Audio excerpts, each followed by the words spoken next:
السلام عليكم خياتي، واش راكم؟ ان شاء الله كامل تكونوا بخير وهانيين يا رب العالمين. صحة رمضانكم خياتي، ان شاء الله نصوموا بالصحة والعافية ان شاء الله. اليوم خياتي جيت نشارككم طبق تاع اللحم الحلو. جبت لكم بمقادير مضبوطة، ساهل وتوجديه يعني فيه وقفة. هنا عندي كيلة تاع فواكه الجافة وتقابلها كيلة تاع سكر. نروحو نجيبو طنجرة تكون ثقيلة شوية، نوجدو فيها السيرو قبل. هنا السكر، الكيلة تاع السكر تقابلها 2 كيلات نتاع ما. نديرو معاها طرونش تاع قارص، شريحة تاع ليمون، ونديرو معاها عود تاع قرفة. وهنا ونضيفو معاها نجمة الارض. ونروحو نزيدو معاهم البنات هنا ملعقة تاع مارغرين تكون كبيرة، ونحطوهم فوق النار. نضيفو ملعقة تاع مارغرين، نغطي عليها ونحطوها فوق النار، نخليها تغلي مدة تاع 20 دقيقة ولا ربع ساعة، ونعاود نولي ليها. هنا نروحو للفواكه الجافة تاعنا. شوفوا البنات، انا هنا راني فصلت يعني العينة مع الفواكه الاخرى. العينة نديروها وحدها، البرقوق هذا نديروه وحده، والفواكه الاخرى نخلوها وحدها. شوفوا البنات، هنا نجيب الماء يكون سخون يغلي، نفرغو على هذيك العينة تاعي، ونبقى نبدل لها في الماء 3 خطرات ولا 4 مرات غير تبرد. نعاود يعني نرمي هذاك الماء، ونزيد ندير ماء واحد اخر سخون. قلت لكم 3 مرات ولا 4 مرات حتى يبدا الماء كامل صافي. والفواكه الاخرى نديرها يعني نقعها في الماء ثاني يكون سخون.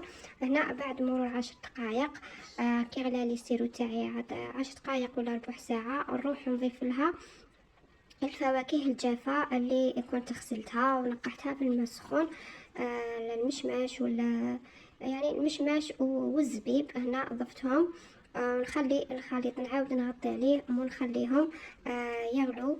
وهنا نكون حضرت يعني التفاح تاعي. هنا هذا التفاح الصغير كنت غسلته ودرته مع الماء والقارص. كي تفوت 10 دقائق بعد 10 دقائق نروح نضيف هذاك التفاح. هنا التفاح اللي ما عندهاش هنا راهو اختياري، يعني طاجين الحلو يجي غير بالفواكه الجافة، ولا اللي عندها يعني تقدر دير، واللي ما عندهاش يعني ماشي لازم. نخلي التفاح تاعي يعني يزيد يطيب، نغطي عليه. يعني التفاح ماهوش راح يدي بزاف طياب، يا ربي 5 دقائق ولا، ونعاود نولي ليه. هنايا كي تبقى 5 دقائق شوفوا الاخيره نروحو نضيفو، نكونوا صفينا يعني العينه تاعنا ونروحو نضيفوها هي الاخيره. نخليها 5 دقائق ونطفي عليها. شوفوا البنات، هنايا العينه ما تديش كامل الطياب، يعني 5 دقائق، وما نبقاوش نحركو يعني بالملعقه هكذا باش ما تطلقناش في يعني متطلقناش في السيرو تاعنا، والسيرو تاعنا يجينا كحل.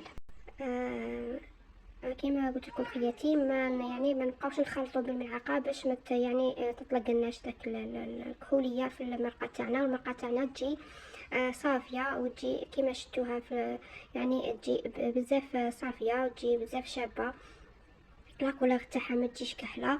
هنا كما قلت لكم نخليه 5 دقائق ونعاود نولي لكم ونشوفوا. شوفوا البنات، هنا المرقه تاعي كيفاش جات، لاصوص تاعها جات يعني صفراء ماشي كامل كحله.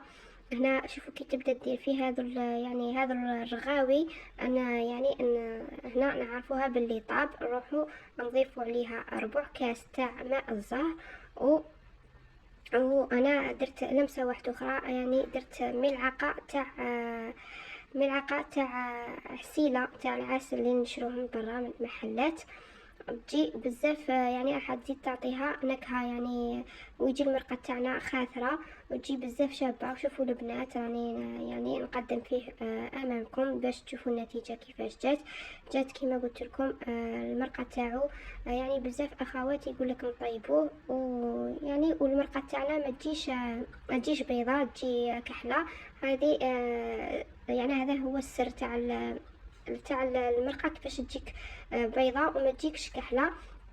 هذه لازم كما قلت لكم العينه نغسلوها 4 خطرات ولا بالماء يكون سخون يغلي هكذا باش ينحو كامل ديك الكحوليه منها، ونخلوها هي التاليه باش نرموها في الشربات هكذا. باش قلت لكم هي اصلا ما تديش اطياب بزاف. بالخلطة طيب، وهكذا ما تطلقناش يعني هذاك اللون تاعها الاسود، وتجي كيما شفتوها تجي مرقتها يعني بيضاء، ما تجيش كامل كحلة، تجي صافية. هذا هو السر تاعها. ان شاء الله يكون عجبكم الطبق تاع نهار اليوم خياتي. اللي وصلت هنايا نقول لك اشتركي حبيبتي وفعلي زر الجرس هكذا باش يوصلك كل جديد، وخلوا لي جام البنات، وخلوا لي تعليق يعني جميل. هنا نكون وصلنا نهاية على فيديو تاع نهار اليوم. نلتقي في فيديو اخر وفي وصفة اخرى ان شاء الله. مع السلامة خياتي، صحة فطوركم، صحة رمضانكم.